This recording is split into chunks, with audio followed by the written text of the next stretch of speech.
Carbonation level also needs to be quantified. All these attributes under mouthfeel should have the question answered, how much of, okay? Complex body, multi-body, those actually do not make sense. Mouthfeel needs to be quantified, as we did here with body. So we'll answer, how much carbonation? Low carbonation? Moderate? Moderate. Moderate carbonation? Yeah, let's go with that here. Moderate carbonation. Oh, and then don't forget our good abbreviation of CO2. Here, I'll use that. And carbonation is something that you should taste initially. You should get No. initially, right? You do not taste carbonation any more than you would taste body, any more than you would taste astringency. Mouthfeel means Sensory, tactile. touch, how the beer feels in the mouth. So one does not taste carbonation any more than one would you visualize carbonation. You could visualize the head on the beer, you see it, but that's not being able to describe carbonation, quantifying. This is something you're feeling. I'm gonna feel a medium carbonation coming from this beer. But I Okay. mean, now it's like, I feel like there's no carbonation now. Okay. We need to pour you a little more beer. Right, that's what I mean. So Okay. in the beginning, when I first taste, I need to be thinking about carbonation. And a lot of times you can detect that right away. Oh, this is just a very lightly carbonated, very full-bodied beer. And sometimes you get that impression so quickly that you're ready to write that down. Of course, it's taking a little bit longer as 8 of us or so are judging the beer together. But with that, we're going to get these specifics down and understand completeness. Okay. Moderate carbonation. How about the warmth? Light warmth? Strong warmth? Moderate, obvious? Pretty obvious warmth, right? It's a 7.9% beer. You should pick that up just based on what it says on the label. Moderate CO2 and warmth. Okay. Combining my phrases a bit. Creaminess and astringency. Any comments on those? It's a little bit creamy. Certainly creamy. Creamy smooth. Creaminess is like a smoothness. Astringency. Mouth puckering, harsh sensation. I'm getting some pithiness right at the very end. I'm not sure if it's just me because I had orange juice this morning, but it's definitely lingering like a rind or Okay, something. cleanse out your palate with some water if needed. But astringency, this is not a harsh beer at all, okay? We understand what astringency is, right? Kind of like chewing on a grape skin. It's not the taste of the grape, it's how it feels. There's no astringency in this beer. There's some creaminess, though, as we like it. Very creamy, moderate. How do you experience creaminess, or how do you explain how you experience that? The creaminess of this beer. Okay, here's one way of thinking of it too. Creaminess is a sort of a smoothness also, okay? And that might be the best way of thinking about it, but if you have a beer that's astringent, and maybe even too highly carbonated to the point where it's prickly, that's not smooth. That's not a creaminess. Okay. Creaminess is going to be very good for a lot of beer styles, and in general, it is desired for about any beer style, okay? Doesn't that have less to do with carbonation though? Just the size of the bubbles and the amount of carbonation it actually has? I think that carbonation does add to creaminess. Okay. Excessive carbonation, I think, would take away from that too. Definitely. And of course, astringency. Think of creaminess as a smoothness. Creaminess is very nice, okay?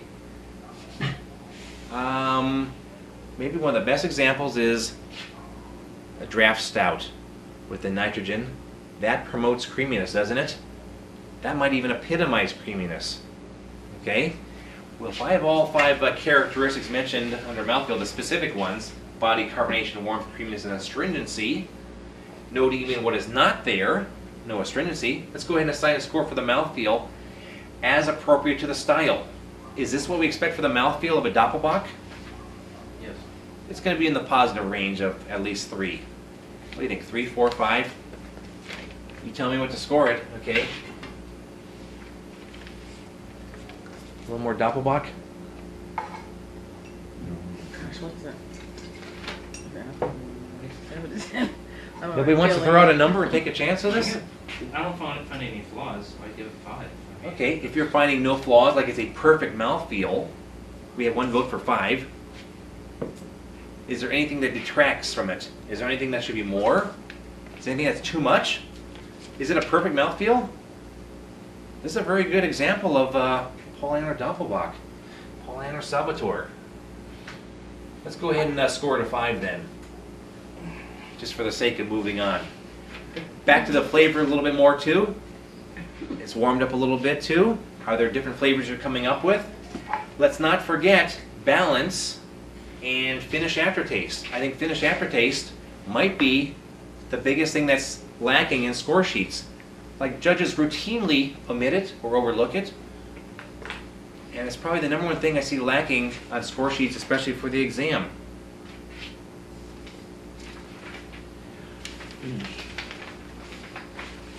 Dry finish. Dry finish as opposed to a sweet finish. Correct. Okay. Or wet. Semi-dry? There's nothing wrong with saying semi-dry, okay? So you're saying that a lot of judges leave off the finish from the overall impression, and you want to see that I gotta see that every time. on overall impression, under overall, Under flavor. under flavor, you want to see the Finish under aftertaste is the reason why we swallow beer. We don't spit it out, okay? It's very important that you swallow the beer and comment on that when judging beer, and getting those comments on the score sheet, okay? These are your instructions. Comment on malt, hops, fermentation characteristics, balance, finish aftertaste. A dry finish could lead to, of course, no aftertaste, but if there's a semi-sweet finish, maybe you come up with a lingering character of the beer. Go ahead, tell me what's lingering in the flavor.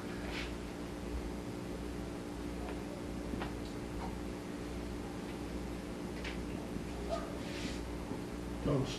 Some lingering toast malt character. I like that. Anyone getting- Or maybe it's a lot. Anyone getting a little nutty or something at the lingering? Okay, if you want to throw in slight nuttiness, that's fine, because you're also going to quantify it. It's not highly nutty. Some lingering, we said toasty.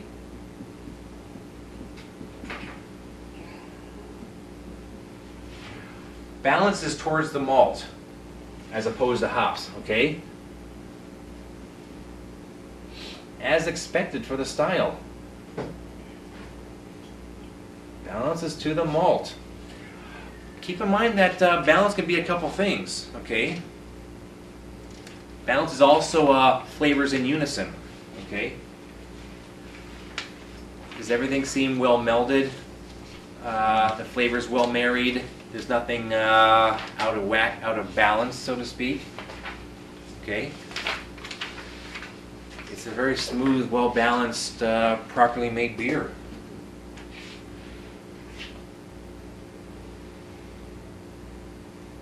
Anything else you want to throw on for flavor or aroma? Because we're going to assign these scores very soon.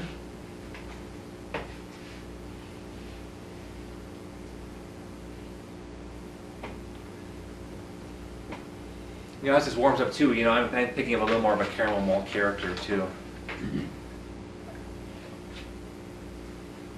There's nothing wrong with adding that on there at the end too. Slight caramel as the beer warms up.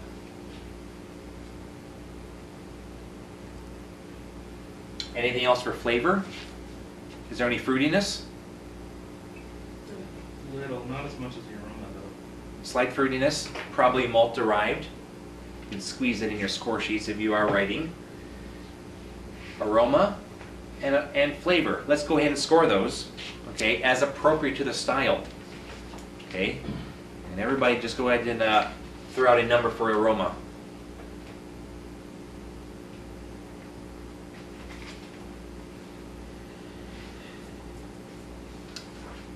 On a scale of 1 to 12, what would you score the aroma of this beer? Paulaner Salvatore in very good shape. Is it going to be above 6, above the midpoint? Yes. Okay, yeah. Okay. 9, great. Anybody object to that? No one? 9 it is. Thank you, Stan.